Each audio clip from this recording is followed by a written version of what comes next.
Welcome to Microchip's briefing. The content of the briefing includes: there's not enough to stop Xi Jinping from putting an end to Taiwan's ambiguous freedom. U.S. lawmakers seek to avoid environmental delays to subsidized semiconductor factories. U.S. stocks Nasdaq, S&P 500 edge higher as Amazon, Intel lift mega caps. Market movers, stocks seeing action on Friday and why. Chip maker Intel soars on signs of PC market recovery. There's not enough to stop Xi Jinping from putting an end to Taiwan's ambiguous freedom. Telegraph. The author of the article reflects on the similarities between Taiwan and Ukraine in light of recent events. He notes that Taiwan, like Ukraine, is an ambiguity, possessing the attributes of a free and independent nation but lacking international recognition and protection. He highlights Taiwan's economic success and technological prowess, particularly in the semiconductor industry. However, he also acknowledges the threat posed by China, which considers Taiwan to be part of its territory and has been increasing its aggressive actions towards the island. The author questions whether Taiwan would be able to defend itself if China were to blockade its supplies and disrupt its communications.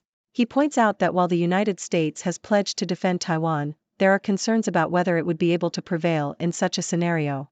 The author concludes by emphasizing the need to pay attention to China's actions and intentions, drawing parallels to the situation with Russia and Ukraine.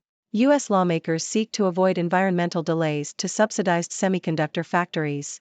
Reuters.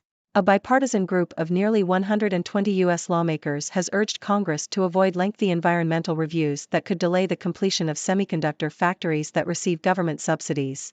The lawmakers want to ensure that some projects receiving semiconductor subsidies would not require National Environmental Policy Act reviews.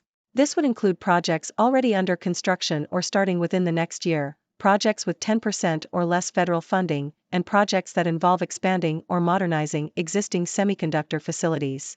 The lawmakers argue that lengthy environmental reviews could halt or delay the commencement of new projects, which would impact national security, economic growth, competitiveness, and technological leadership.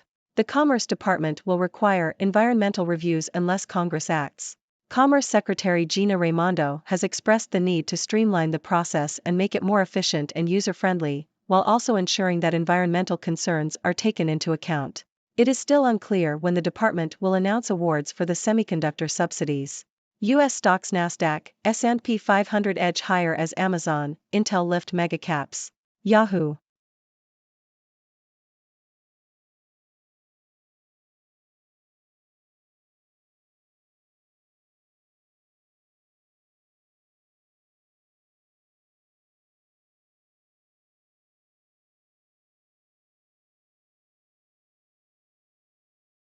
Market movers, stocks seeing action on Friday and why. The Globe and Mail. Fortis Incorporated reported a third-quarter profit of $394 million, up from $326 million the previous year. The gas and power utility company attributed the increase in profits to new cost of capital parameters and rate-based growth across its utilities, among other factors. However, earnings were tempered by lower long-term wholesale and transmission revenue. Shares of Fortis fluctuated between gains and losses following the announcement. Amazon's shares rallied on Friday after the company reported signs of growth in its cloud business, which has been sluggish for the past 2 years. CEO Andy Jassy stated that the cloud business was stabilizing and expected growth to accelerate in the final 3 months of the year. The positive commentary led to an increase in price targets from 19 brokerages and boosted Amazon's market capitalization by more than $90 billion. Intel Corp's shares soared after the company reported an upbeat forecast for the personal computer market, signaling a rebound from its previous slump. The chipmaker's stock rose, as did other chip firms like AMD, Nvidia, and ARM. Intel's improved forecast for the fourth quarter, along with the signing of new customers for its chip contract manufacturing business, contributed to the positive outlook.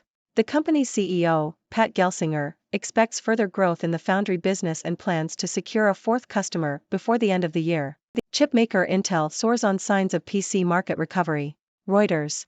Intel's shares rose by more than 9% on October 22 following its announcement that it had secured 3 unnamed clients for its contract manufacturing unit. CEO Pat Gelsinger said he expects to close a fourth deal by the end of the year. The company also forecast Q4 revenue and margins higher than Wall Street estimates. Intel's shares have risen by 23% this year, while those of Advanced Micro Devices have risen by 44.6% and Nvidia's have grown threefold. Expats in Netherlands face higher taxes after House votes to shrink benefit. Yahoo! The Dutch parliament has backed a proposal to cut an expat tax benefit that exempts 30% of a foreign worker's salary from income tax for 5 years. The lower house of the Dutch parliament approved the bill, which reduces the exemption to a maximum of 20 months. The bill, which still needs to be approved by the Senate, was introduced to help raise money to lower interest payments on student loans. Power chip, SBI to build chip plant in northern Japan. Nikkei. Reuters.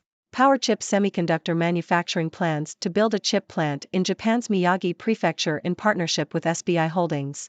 The initial investment for the plant is estimated to be around $2.67 billion, and Power Chip aims to start operations in 2026. The company had previously announced that it was considering 5 locations for the new plant and negotiating subsidies for the first phase. Futures gain on Amazon, Intel boost, key inflation data awaited. Reuters. U.S. stock futures rose on Friday as strong forecasts from Amazon and Intel boosted megacap stocks. Amazon gained 5.4% in pre-market trading after announcing that growth in its cloud business is stabilizing. Intel rose 7.9% after forecasting higher than expected fourth-quarter revenue and margins. Other chip stocks, including Advanced Micro Devices and Nvidia, also saw gains. Megacap tech and tech-adjacent stocks such as Microsoft, Tesla, and Alphabet rose between 0.7% and 2.1%. Investors are awaiting key inflation data for more clarity on the monetary policy outlook. Huawei posts 2.4% revenue growth in first 9 months on back of Mate 60 series launch. South China Morning Post.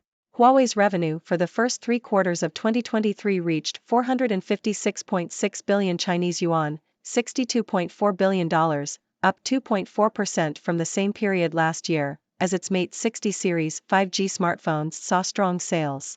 The figure represents a slower growth rate than the first half of the year, which saw a 3.1% increase.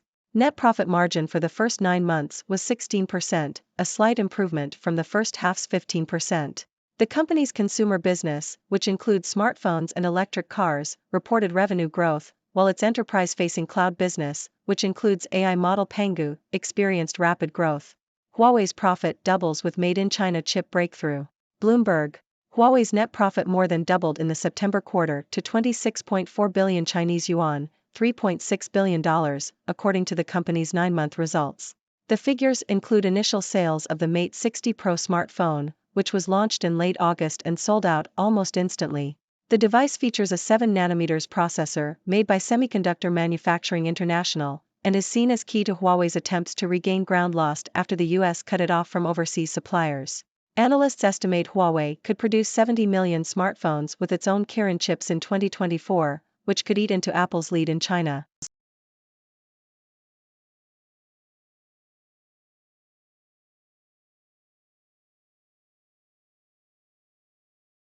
Thank you for tuning in. The content above showcases the latest briefing reports and analytical synopses, thoughtfully curated by the 6Do team. These insights stem from a wide array of reputable media outlets, think tanks, government sources, and specialized experts worldwide. We encourage you to explore these sources for a comprehensive perspective. Keep in mind that while the content may not always align with the official standpoint of 6Do Brief, it's not meant to be taken as absolute directives for decision-making. Comprising seasoned media professionals, learned scholars, and accomplished scientists, the 6Do team embodies a trailblazing, fully independent media entity. To customize 6Do Brief to meet your professional needs, you have the option to subscribe to a diverse array of briefings on our website, 6dobrief.com. Regardless of your location, you can conveniently receive 6Do Brief via email.